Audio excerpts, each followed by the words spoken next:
E aí, tá pronto para a nossa próxima aula? Dessa vez, o professor Kolbe vai nos mostrar que matemática não é aquele bicho de 7 cabeças. Nessa aula, você vai relembrar tudo sobre os prismas notáveis. E tá com dúvida? Tá perdido no assunto? Fica tranquilo, que você vai entender tudo a partir de agora.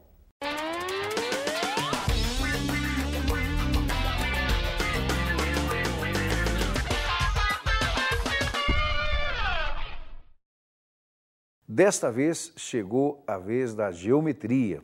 A geometria que tem tido uma relevância muito grande em vestibulares, em provas do Enem. E o que é que nós vamos fazer nesses minutos destinados à geometria? Nós vamos focar o nosso interesse, o nosso objetivo nos chamados prismas notáveis. Quem são os prismas notáveis? Nós temos dois sólidos chamados prismas notáveis. O paralelepípedo retângulo e o cubo, que de certa maneira é um caso especial do paralelepípedo retângulo. Agora veja, nós temos três elementos importantes que são inerentes ao interesse dos dois sólidos. Nós temos a expressão que calcula a diagonal, a expressão que calcula a área e a expressão que calcula o volume.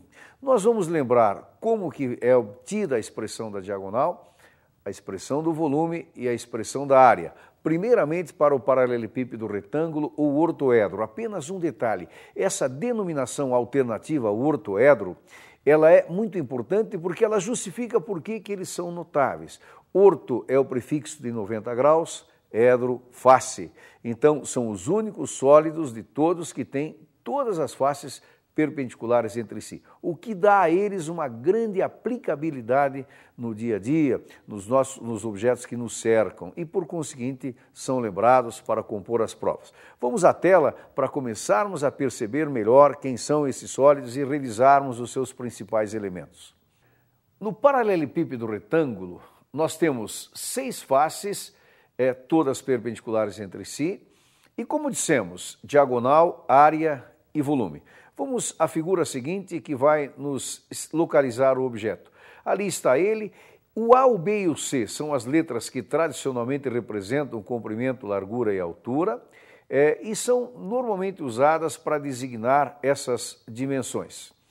Naquele triângulo interno, nós temos ali a diagonal como sendo a hipotenusa e note que os catetos, um deles é o cateto C, e o outro cateto é a própria diagonal da base.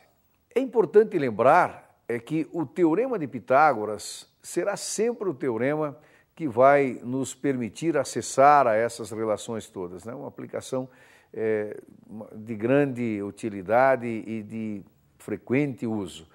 Vamos voltar à imagem para rapidamente deduzirmos a expressão da diagonal, que dependerá de duas aplicações de Pitágoras. Vamos à tela.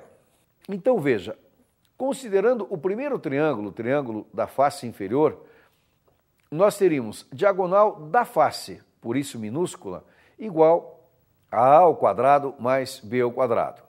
Considerando o triângulo maior, o triângulo PQR, Pitágoras, de novo, nos dá aquela expressão, diagonal ao quadrado igual a diagonal pequena ao quadrado mais C ao quadrado. Se nós chamarmos essa expressão de 2 e a expressão anterior de 1, nós podemos substituir a expressão anterior na expressão chamada 2. Vamos em frente, na tela seguinte. Fazendo isso, nós chegamos à primeira grande relação, aquela ali. A diagonal é igual a raiz quadrada de A ao quadrado mais B ao quadrado mais C ao quadrado. É importante observar que essa relação ela é válida para todos os paralelepípedos, né? E agora, precisamos definir a área e precisamos definir o volume. Veja, área nós podemos motivá-la como sendo, imaginando uma caixa que tem a forma paralelepípedo, o objeto muito presente à nossa volta, entendermos que a área pode ser dada ou entendida como sendo a quantidade de material necessária para construir uma caixa. Portanto, vamos planificar o paralelepípedo para percebermos que, na verdade, essa área é a junção de retângulos iguais 2 a 2. Vamos à tela. Então, veja, aí está o paralelepípedo e vamos fazer a planificação. Note, existem dois triângulos A por B, dois triângulos A por C e dois triângulos B por C. Como área de retângulo é dimensão vezes dimensão, então nós temos dois retângulos A por B, dois retângulos B por C e dois retângulos A por C, que nos leva a essa expressão que está na tela. Vamos lá. Portanto, a área total será exatamente aquela expressão, dois retângulos A por B, mais dois retângulos A por C, mais dois retângulos B por C. A nossa última expressão para o paralelepípedo é o volume. Agora, claro, intuitivamente, quando nós queremos o volume de um sólido, nós queremos avaliar o quanto ele ocupa do espaço nas suas dimensões. Se nós pegarmos a área da base e multiplicarmos pela altura, nós temos o volume. Mas o que é a área da base? É um retângulo A por B. E o que é a altura? C. Veja, o paralelepípedo é o único sólido cujo volume é diretamente o produto das suas dimensões. Isso decorre da sua ortogonalidade generalizada. Vamos à tela para fecharmos a última expressão relativa ao paralelepípedo. Como volume é área de base vezes altura, nós teríamos na tela seguinte a expressão final, ajustada a esse paralelepípedo, que é V igual a A vezes B vezes C. Com isso, nós fechamos o paralelepípedo. Agora veja, quando nós falamos que as medidas A, B e C são medidas quaisquer, não há restrição alguma com relação a essas medidas e, portanto, não há nenhuma restrição quanto à possibilidade de elas serem iguais. E se elas forem iguais, o nosso sólido chamado paralelepípedo está promovido a cubo ou hexaedro regular. Por que promovido? Porque nós sabemos que o cubo ou hexaedro regular é um dos 5 honoráveis sólidos perfeitos que o nosso mundo geométrico admite, né? E não só um dos 5 perfeitos, como o mais conhecido deles. Vamos voltar para a tela para ver o que é o cubo. Então, cubo ou hexaedro regular. A denominação regular é que lembra esse fato de ser sólido perfeito. Ali estaria a imagem, claro que as arestas são todas iguais, e note que existe um triângulo também, retângulo, do qual nós vamos extrair a expressão da diagonal. Veja a tela seguinte. Pitágoras no triângulo menor nos daria a diagonal do quadrado. Claro, muita gente já sabe disso. Se um quadrado tem um lado A, a sua diagonal vale A raiz de 2. Vamos à tela seguinte, para fecharmos a expressão da diagonal. No triângulo maior, diagonal ao quadrado é igual a diagonal pequena ao quadrado mais A ao quadrado. Substituindo o valor dessa diagonal, nós chegamos a uma expressão que nos dá a diagonal do cubo como sendo A raiz de 3. Ou seja, observe bem, no cubo, a diagonal do quadrado, A raiz de 2. A diagonal do cubo, A raiz de 3. Falta estabelecer a área e estabelecer o volume. Mas são relações muito fáceis de serem obtidas, porque a figura é regular, as suas faces são todas iguais, são todas quadradas, então a área vai ser a junção dessas faces todas e o volume vai ser, mais uma vez, área de base vezes altura. Vamos ver ao que isso nos leva. Então, nós teríamos essa área como sendo 6 vezes A elevado ao quadrado, já que planificado seriam 6 quadrados, e na tela seguinte, nós teríamos o volume, área de base vezes altura, A ao quadrado vezes A, volume igual a A elevado ao cubo. Na verdade, essa denominação alternativa, hexaedro regular ou cubo, está também ligada a essa expressão do volume, né? Que o volume sendo dado por aresta elevado ao cubo. Na parte prática, que nós vamos agora na sequência apresentar, foram escolhidas 3 questões da prova do Enem de 2009. Veja, essas questões do Enem, essa modelagem de questões, é muito fácil de ser encontradas em questões similares em todos os vestibulares tradicionais do país. Realmente são 2 sólidos que têm um retrospecto excepcionalmente favorável. E são muito favoráveis também para questões contextualizadas, que pegam situações do dia a dia. Vamos ao primeiro exercício. Veja o enunciado na tela. O nosso primeiro enunciado. Considere um caminhão que tem uma carroceria na forma de um paralelepípedo retângulo com dimensões internas 5,1 metros de comprimento, 2,1 de largura e 2,1 de altura. Ou seja, o A, o B e o C são essas medidas, né? Suponha que esse caminhão foi contratado para transportar 240 caixas na forma de um cubo com 1 metro de aresta, cada uma delas, e que essas caixas podem ser empilhadas para o transporte. Note que essa questão, ela naturalmente, na mesma questão, ela já envolve o paralelepípedo e o sólido hexaedro, o cubo, né? É muito comum isso, essa mesclagem. Na resolução, então, ele quer saber o quê? Vamos voltar à tela. Qual é o número mínimo de viagens para transportar todas essas caixas? Então, alternativas 10, 11, 12, 24 e 27 viagens. Na nossa solução, nós teremos que fazer o quê? Calcular a capacidade do caminhão, evidentemente, e ver, levando em conta o tamanho da aresta de cada cubo, qual é o número de caixas que cada viagem vai levar. E aí dividir o total de caixas pela capacidade do caminhão em cada viagem. A resolução segue esse roteiro. Vamos voltar à tela. Veja, em uma viagem, qual é a capacidade do nosso caminhão? São 5 vezes 2 vezes 2. Isso vai dar um total de 20 metros cúbicos, né?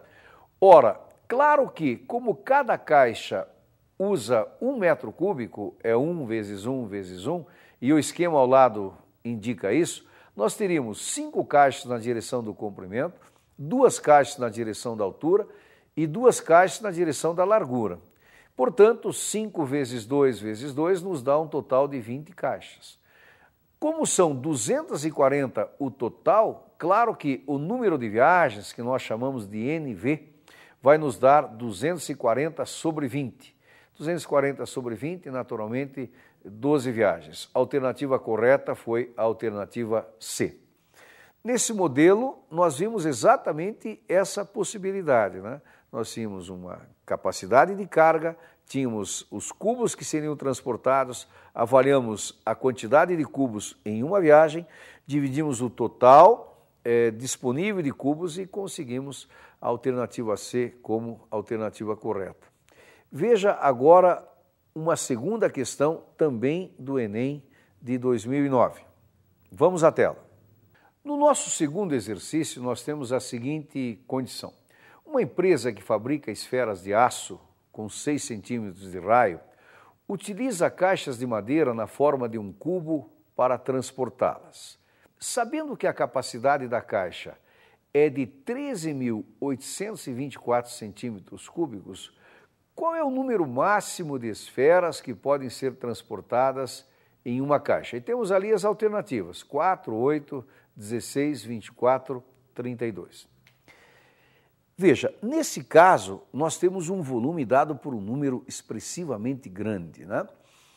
Claro, como o volume de um cubo é A elevado ao cubo, naturalmente que nós resolveremos esse exercício quando conseguirmos estabelecer o tamanho da aresta.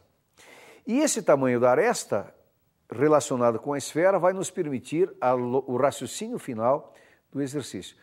Como encontrar a aresta de um cubo se o número que expressa o volume é um número tão grande? Usando uma ferramenta fantástica chamada decomposição em fatores primos. Sempre que existir a necessidade de tirar uma raiz maior, a alternativa mais favorável é essa. Com a decomposição em fatores primos, nós conseguiríamos, com relativa facilidade, obter esse elemento essencial, que é a aresta do cubo. Vamos voltar à tela para ver como se faz isso. Então, a caixa é cúbica, volume é V igual a elevado ao cubo e A elevado ao cubo igual a 13.824. Vamos para a tela seguinte. Ali está a decomposição, né?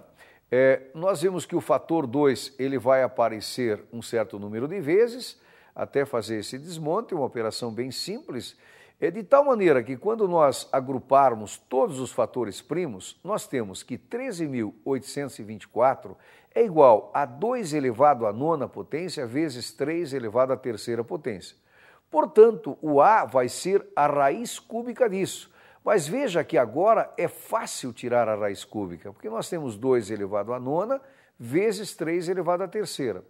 Como a raiz de um produto é o produto das raízes, Raiz de 2 elevado a nona é 2 a terceira, raiz de 3 elevado a terceira é 3. 8 vezes 3, 24. 24 é o valor da aresta, 24 centímetros. Veja então, se a nossa aresta vale 24 centímetros e o raio da esfera é igual a 6, naturalmente que o seu diâmetro é igual a 12. Logo, duas esferas lado a lado perfazem um total de 24 centímetros com os seus diâmetros em linha. Ou seja, na direção de cada aresta serão possíveis de encaixar duas esferas, exatamente duas. Com isso, nós temos a noção perfeita para avaliarmos a capacidade de cada caixa. Vamos voltar à tela. Ali nós temos o esquema, exatamente aquela ideia, né? São duas e duas. Portanto, a capacidade da caixa, 2 na largura, 2 no comprimento, 2 na altura, total de 8 bolas. Correta a alternativa B. Nesses preciosos minutos destinados à geometria, nós temos tempo para mais um exercício. Também uma questão do Enem de 2009, que vai envolver paralelepípedo e cilindro, que de certa maneira, como o elemento que nos interessa é o volume, o cilindro é uma espécie, entre aspas, de paralelepípedo de base redonda, né? Por quê? Porque o volume vai ser área de base vezes altura também. Mas vamos à tela para observarmos a terceira questão. O enunciado é o seguinte: em uma padaria há 2 tipos de forma, formas 1 e 2, conforme mostra a figura abaixo. Veja, uma delas é uma forma de base quadrada e a outra de base circular, representadas por A1 e A2. L é o lado da base da forma quadrada e R é o raio da base da forma redonda.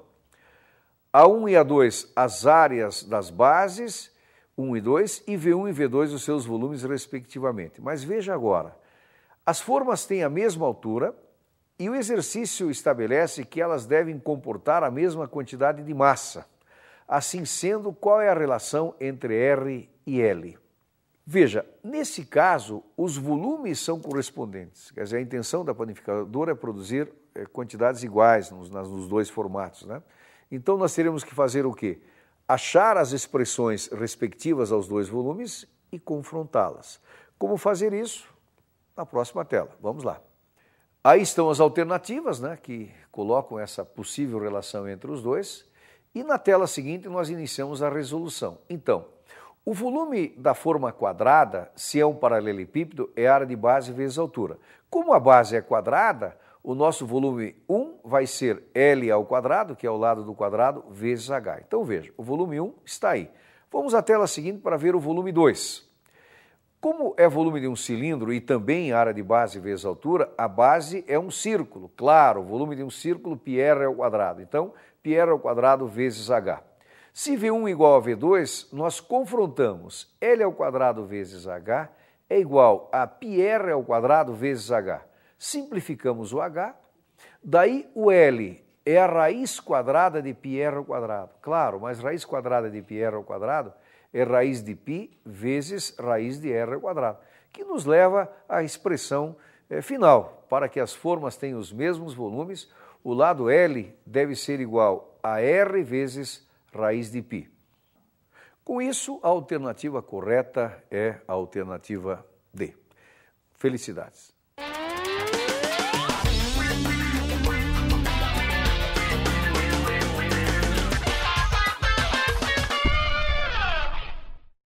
Agora é a hora de pegar papel e caneta para anotar mais 2 dicas do professor Ivo Carraro, o orientador vocacional do Positivo.